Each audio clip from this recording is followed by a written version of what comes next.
అందరికీ నమస్తే. Welcome to juniors global. నేను మీ గణేష్. తెలంగాణలో ఏదైనా పెట్రోల్ పంప్ పెట్టాలన్నా కానీ కొన్ని రూల్స్ అండ్ రెగ్యులేషన్స్ కావాలి. బిజినెస్ పెట్టుడు తప్పు కదా నేను అనట్లేదు. కాకపోతే విషయం ఏంటంటే దానికి కొన్ని పర్మిషన్లు కావాలి. అదేవిధంగా పర్టికులర్ లొకేషన్ కాడ పర్టికులర్గా పెట్టాలా. కానీ కొంతమంది ఏం చేస్తూ ఉన్నారు అంటే ప్రభుత్వ భూములలో లావన్ పట్టాలలో పెట్రోల్ పంపులు ఎస్టాబ్లిష్ చేస్తూ ఉన్నారు. అది చట్ట విరుద్ధంగా చేస్తూ ఉన్నారు. దానికి రెవెన్యూ శాఖ పర్మిషన్ ఎలా ఇస్తూ ఉన్నది, కలెక్టరేట్ నుండి పర్మిషన్ ఎలా ఇస్తున్నారో తెలియట్లేదు. నేనేమంటున్నా అంటే ఈ మన కాటారం సబ్ డివిజన్లో శంకరాంపల్లికి పోయే దారిలో మూల మలుపు దగ్గర పెట్రోల్ పంపును ఎస్టాబ్లిష్ చేస్తూ ఉన్నారు వాళ్ళు. సో వాళ్ళ బిజినెస్ పరంగా వాళ్ళు ఎస్టాబ్లిష్ చేయడానికి తప్పుపడట్లేదు. కాకపోతే విషయం ఏంటి అంటే ఆ మూల మలుపు దగ్గర పెట్రోల్ పంపు పెట్టడం వలన పెట్రోల్ కొట్టేసుకొని వస్తున్న బైక్ వాళ్ళకైనా కానీ, 4 వీలర్ కానీ, 2 వీలర్ కానీ, ఇతర ఏ వీల్ అయినా కానీ అక్కడ యాక్సిడెంట్ అయ్యే పొజిషన్ కనబడతా ఉన్నది. మూల మలుపు కాబట్టి అక్కడ పెట్రోల్ కొట్టించుకొని యూటర్న్ తీసుకునే టైంలో ఒకవేళ లారీలో యాక్సిడెంట్ అయ్యే ఉంటే అక్కడ చాలా ప్రమాదం జరుగుతుంది. కాబట్టి కొన్ని పెట్రోల్ పంపులు కొంతమంది అనుమతి ఇచ్చేటప్పుడు ఇవన్నీ చెక్ చేస్తున్నారా లేరా ఏంది అనే దాని మీద ఈ అధికారులు ఎందుకు ఇంత నిర్లక్ష్యం చేస్తూ ఉన్నారు అనేది అర్థం అవడం లేదు. ఇట్లాంటి పెట్రోల్ పంపు పెట్టడం వాళ్ళకు ఈ ఓనర్లకైనా కానీ ఆ రూల్స్ అండ్ రెగ్యులేషన్స్ పాటిస్తున్నారా లేదా కూడా అర్థమవుతలేదు. ఎందుకంటే రూల్స్ అండ్ రెగ్యులేషన్స్ పాటించి ఏదైనా బిజినెస్ ఎస్టాబ్లిష్ చేయాలి అంటే తప్పకుండా ఈ రూల్స్ పాటించాలి. ఇప్పుడు పెట్రోల్ పంపు మనకు ఎస్టాబ్లిష్ చేయాలి అంటే మనకు అసలు రూల్స్ అండ్ రెగ్యులేషన్స్ ఏంటి, ChatGPT ఏం చెప్తా ఉంది, దాని మీద ఇప్పుడు కొన్ని తెలుసుకునే ప్రయత్నం చేద్దాం. ఇప్పుడు ప్రధానంగా పెట్రోల్ పంపు పెట్టడానికి ముఖ్యమైన రూల్స్ అండ్ రెగ్యులేషన్స్ ఇవి ఉండాలన్నట. భూమి అయితే భూమి ఎవరైతే పెట్టాలనుకున్నారో వాళ్ళ పేరు మీద ఉండాలి, లేదా లీజ్ అయిన ఉండాలి, లేదా ఫ్రంట్ యాక్సిస్ అయినా ఉండాలి, ఏదో ఒకటి ఉండాలి. సాధారణమైన అవసరమైన స్థలం హైవే 1200 నుంచి 2000 స్క్వేర్ మీటర్స్కు దూరం ఉండాలి. ఇది అర్బన్ ఏరియాలలో. గ్రామం పట్టణం అయితేనేమో 800 నుంచి 1200 దూరంలో ఉండాలి. కానీ ఇక్కడ శంకరాంపల్లి కడ కట్టే బంకు మాత్రం అది రోడ్డుకు పక్కనే కడతా ఉన్నారు. కనీసం రోడ్డుకు ఒక 500-600 మీటర్ల దూరం కూడా లేదు. ఆ పంపును ఎస్టాబ్లిష్ చేసే కాడ ఆ రోడ్డుకి తిప్పి కొడితే ఒక 50 మీటర్లు 60 మీటర్లు ఉంటుంది అంతే. అయినా కూడా అక్కడ పంపు ఎస్టాబ్లిష్ చేస్తున్నారు. దీని మీద చర్యలు తీసుకోవడం లేదు. అసలు అధికారులకు కనబడడం లేదా? ప్రజల ప్రాణాలను పణంగా పెట్టి కడుతున్న ఇట్లాంటి పంపులను ఎందుకు చర్యలు తీసుకోవడం లేదు అనేది ఒక ప్రజలలో వ్యక్తమవుతున్న క్వశ్చన్ మార్క్. రైట్. ఇక్కడ హైవే మీద అయితేనేమో 1200 నుంచి 2000 స్క్వేర్ మీటర్స్ దూరం ఉండాలి. ఇక గ్రామాలు పట్టణాలకు వచ్చేసి 800 నుంచి 1200 స్క్వేర్ మీటర్స్ దూరం ఉండాలి. ఇది ChatGPT చెప్తున్న రూల్స్ అండ్ రెగ్యులేషన్స్. ఏది చెప్పినా కానీ ఒకటే కట్టుబాటు, ఒకటే రూల్స్ అండ్ రెగ్యులేషన్స్ ఉంటాయి ఏ బిజినెస్కైనా. ఇక స్టే నియమాలు, అండర్ గ్రౌండ్ ఫ్యూయల్ ట్యాంకులు ఉండాలి, ఫైర్ సేఫ్టీ ఇన్వెంటర్లు ఉండాలి, ఎమర్జెన్సీ షట్ డౌన్ సిస్టమ్స్ కూడా ఉండాలి. కొన్ని బంకులలో అసలు ఫైర్ సేఫ్టీ సిస్టమ్సే ఉండవు, తాగడానికి నీళ్లు ఉండవు, మిగతా ఏముండవు. ఇక్కడ ఎమర్జెన్సీ షట్ డౌన్ సిస్టమ్స్ కూడా ఉండాలి. ఎమర్జెన్సీ షట్ డౌన్స్ అంటే ఏదైనా బైక్ వచ్చినప్పుడు హీట్లో పెట్రోల్ కొట్టినప్పుడు దాంట్లో ఎమర్జెన్సీ షట్ డౌన్ అనే ఒక బాక్స్ ఉండాలి. ఎందుకంటే ఆటోమేటిక్గా షట్ డౌన్ అయితే అక్కడ పెట్రోల్ రాకుండా ఉంటుంది, ఆ బంకుకు సేఫ్టీ ఉంటుంది. కొన్ని ఈ బంకులు వాళ్ళు కూడా దీన్ని తీసుకోవడం లేదు. ఇక సేఫ్టీ లైసెన్స్ కూడా ఇవ్వాలన్నట. ఇక petroleum and explosive safety organisation నుంచి సేఫ్టీ లైసెన్స్ కూడా ఇవ్వాలి. కానీ ఈ బంకులకు ఉన్నాయా? ఇక ప్రభుత్వ అనుమతులు PESO లైసెన్స్ కూడా కావాలి. అంటే ఎక్స్ప్లోజివ్ పెట్రోలియం సేఫ్టీకి సంబంధించిన లైసెన్సులు కావాలి, ఫైర్ డిపార్ట్మెంట్ నుంచి NOC కావాలి, లోకల్ మున్సిపాలిటీ లేదా పంచాయతీ అప్రూవల్ కావాలి, పొల్యూషన్ కంట్రోల్ బోర్డు నుంచి క్లియరెన్స్ సర్టిఫికేట్ కూడా కావాలి. ఇవన్నీ ఉన్నాయా? ఈ బంకులలో అందరికీ లేవు. అయినా కూడా బంకులు నడిపిస్తున్నారు. ఇక దూరం నియమాలు చూసుకుంటే మరో పెట్రోల్ పంపు నుండి సాధారణంగా 300 నుంచి 1000 మీటర్ల దూరం ఉండాలి. ఓకే, అది ఆల్మోస్ట్ డన్ అయిపోతుంది. ఇక స్కూల్, హాస్పిటల్ వంటి ప్రదేశాల్లో సేఫ్టీ దూరంగా ఉంచే ప్రయత్నం చేయాలి. హైవే అయితే రోడ్డు వైడ్స్ మరియు ఎంట్రీ ఎగ్జిట్ డిజైన్ కూడా చూడాలి. ఇప్పుడు నేను చెప్పేది అంటే ప్రధానంగా ఇది రోడ్డు వైడ్స్ మరియు ఎంట్రీ ఎగ్జిట్ డిజైన్ కూడా చూడాలి. ఇప్పుడు శంకరాంపల్లి కాడ పెట్టే కొత్త పెట్రోల్ పంపుకి యూటర్న్ మీదనే పెడుతున్నాడు. అక్కడ యూటర్న్ తీసుకునేటప్పుడు బైకులు వస్తున్నాయా, 4 వీలర్ వస్తున్నాయా అనేది లారీ వాడికి ఎట్లా తెలుస్తుంది? సడన్గా వస్తాడు, అక్కడ బైక్ని కొట్టేసి వెళ్ళిపోతాడు. అక్కడ ప్రమాదం ఎవరు జరుగుతుంది? సామాన్యుడికే జరుగుతుంది. కాబట్టి ఈ యూటర్న్లు, డివైడర్లు ఇవన్నీ ప్రతిదీ ఆలోచించుకొని పెట్టుకోవాలి. కానీ చట్టానికి విరుద్ధంగా కొత్తగా బంపు ఎస్టాబ్లిష్ చేస్తూ ఉన్నాడు. దాన్ని పట్టించుకునే అధికారి కూడా లేడు. మరి కలెక్టర్ గారు ఇలాంటివి చూస్తున్నారా లేరా అనేది కూడా తెలియట్లేదు.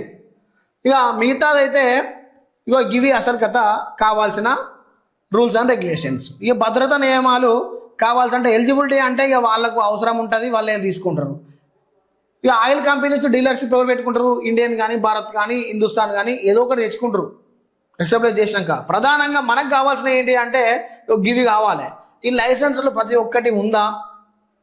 నేను ఈ ఛానల్ ద్వారా క్వశ్చన్ అడుగుతున్నా, ప్రజానికం ద్వారా కూడా క్వశ్చన్ అడుగుతా ఉన్నా, రేపటి భవిష్యత్తును గుర్తుపెట్టుకొని క్వశ్చన్ అడుగుతా ఉన్నా, ప్రజల భద్రతను దృష్టిలో పెట్టుకొని నేను క్వశ్చన్ అడుగుతున్నా.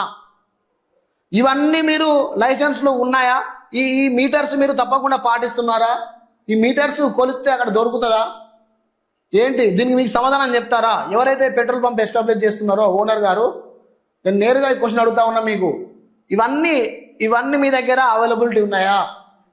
మీరు కట్టే బంకు ఒరిజినల్ లావన్ పట్టానా, ఒరిజినల్ పట్టానా ఏంటి? దానికి సమాధానం చెప్తారా? మా ఛానల్ ముఖంగా ప్రజల ప్రాణాలతో చెలగాట మాడుతూ ఉన్నారు. వీళ్ళ సొంత ప్రయోజనాల కోసం వీళ్ళు ప్రజలను ఇబ్బంది పెడతా ఉన్నారు. వీళ్ళ బిజినెస్ నడవడం కోసం ప్రజలను తాకట్టు పెడతా ఉన్నారు. అక్కడ ప్రధానంగా కావాల్సింది ఏంది? సేఫ్టీ కావాలి. మీ బిజినెస్ నడవాలి, ప్రజల సేఫ్టీ కూడా కావాలి. సేఫ్టీని పక్కా పెట్టి బిజినెస్ కావాలని ఆలోచన చేస్తూ ఉన్నారు వీళ్ళు. ఇలా ఆలోచించి ప్రజలకు సేఫ్టీ లేకుండా పోతూ ఉన్నది. పెట్రోల్ పంపు అంటే మామూలు ఇష్యూ కాదు. అక్కడ చిన్న ఫైర్ అయినా కానీ చుట్టుపక్కల ఉండే వ్యవస్థ మొత్తం బ్లాస్ట్ అయిపోతుంది. ఇవన్నీ సేఫ్టీ తీసుకోకుండా, ఇవన్నీ పర్మిషన్ లేకుండా ఎలా పంపును ఎస్టాబ్లిష్ చేస్తారు వీళ్ళు? మీరు సమాధానం చెప్పాలి. ప్రజలారా మీరు ఒకసారి గమనించండి, ఇలాంటి బంకులు మీరు ఎస్టాబ్లిష్ చేయనియొద్దు. చేస్తే మీకే ప్రాణాలకు ముప్పు. వాళ్ళది ఏముంది? వాళ్ళు కోట్లు ఖర్చు పెడతారు, కోట్లు సంపాదిస్తారు. తర్వాత బాధపడేది మనమే. ఏదైనా అనుకోని సంఘటన జరిగి ఆ మూల మలుపు కాడ యాక్సిడెంట్ అయ్యి ఏదైనా ప్రాణాపాయం అయితే నష్టపోయేది ఎవరు? మనమే కదా. సో మనమే నష్టపోతున్నాం కాబట్టి మన ద్వారానే మనం కోరుకుంటున్నాం. దానికి కావాల్సిన రూల్స్ అండ్ రెగ్యులేషన్ కరెక్ట్గా ఉన్నాయా? ఈ స్క్వేర్ ఫీట్స్ కరెక్ట్గా ఉన్నాయా? ఈ చెప్పిన స్క్వేర్ ఫీట్స్ కరెక్ట్గా మెన్షన్ చేశారా? ఎక్కడ ఎస్టాబ్లిష్ చేయాలి? ఎంత స్థలం ఉండాలి? ఫైర్ సేఫ్టీ ఏ విధంగా ఉండాలి?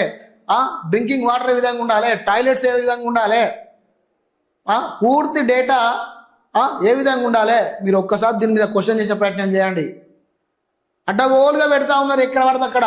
దానికి రూల్స్ లేవు, రెగ్యులేషన్స్ లేవు, ఏం లేదు. డీలర్షిప్ వచ్చిందంటే సరిపోతుంది, పెట్రోల్ బంకు పెడుతున్నారు అంతే. కానీ ప్రజల సేఫ్టీని మాత్రం దృష్టిలో పెట్టుకోవడం లేదు. స్థానికంగా ఉన్న అధికారులు ఎవరైతే ఉన్నారో దీని మీద ఒకసారి యాక్షన్ తీసుకోవాలి. కలెక్టర్ గారు, సబ్ కలెక్టర్ గారు, ఇతర ఈ శాఖకు సంబంధించిన ఎవరైతే ఉన్నారో దీని మీద ఒకసారి చెక్కింగ్లు చేయాలి, యాక్షన్ తీసుకోవాలి. మీరు ఎప్పుడు యాక్షన్ తీసుకుంటారే అప్పుడు అలాంటి సేఫ్టీ అనేది ఉంటుంది. యాక్షన్ తీసుకోకపోతే ప్రజల ప్రాణాలను మీరు గాల్లో కలిపినట్టే. అందుకోసం చెప్తున్నా, ఒక లావన్ పట్టాలు కడుతున్నాడు, ప్రభుత్వ భూమిలో కడుతూ ఉన్నాడు. ప్రభుత్వ భూమిలో కట్టుకోవడానికి పర్మిషన్ ఎవరిచ్చిరు? ఒక గుడిసేస్తేనే ఖమ్మంలో భూదాన్ భూములలో ఇల్లు కట్టుకొని ఉంటేనే ఇప్పుడు ప్రభుత్వం పోయి కూల్స్తూ ఉన్నది. మరి అదే ప్రభుత్వ భూమిలో బంకులు వేసి బిజినెస్ పెడతా ఉన్నారు. మరి వాళ్ళ మీద చర్య ఎవరు తీసుకుంటారు?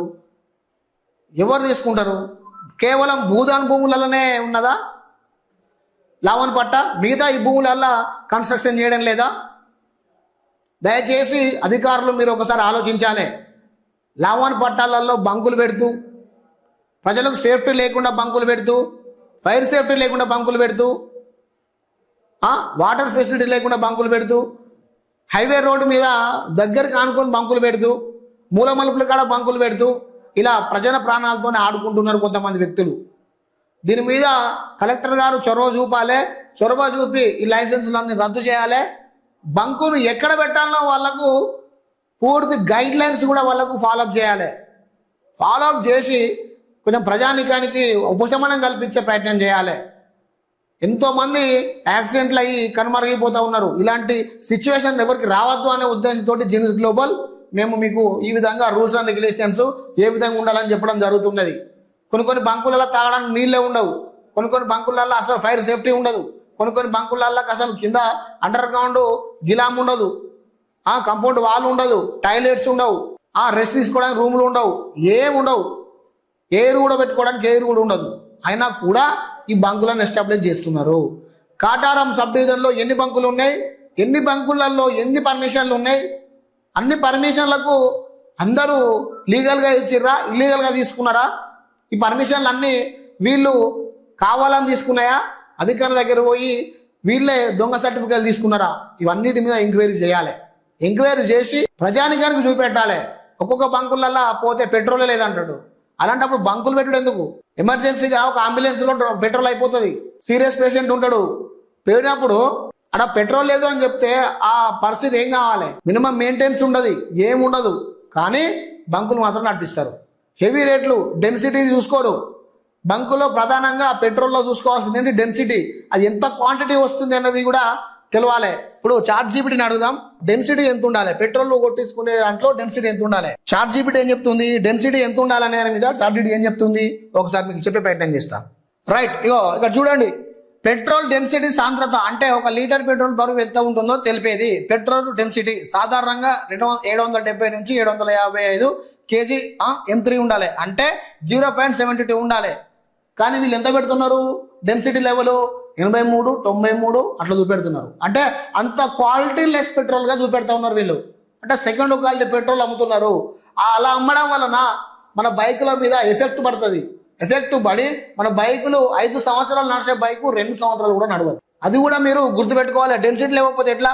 భారత్ ఫ్యూయల్ స్టాండర్డ్ ప్రమాణాలు సాధారణంగా వీళ్ళు చెప్పిన ప్రకారంగా ఇక చూడిగో, పెట్రోల్ పంపులో డెన్సిటీ ఎలా చెక్ చేస్తారు? డెన్సిటీ ఏ విధంగా ఉంటే ఏమవుతుంది? పంపులో చార్జ్ చేస్తున్నారా, ఎలా గుర్తించాలి? ఎస్ చెప్పండి. నేను ఒకసారి చాట్ జీపీటీని అడుగుతున్నా, ఎస్ అని అడుగుతున్నా, చెప్పండి.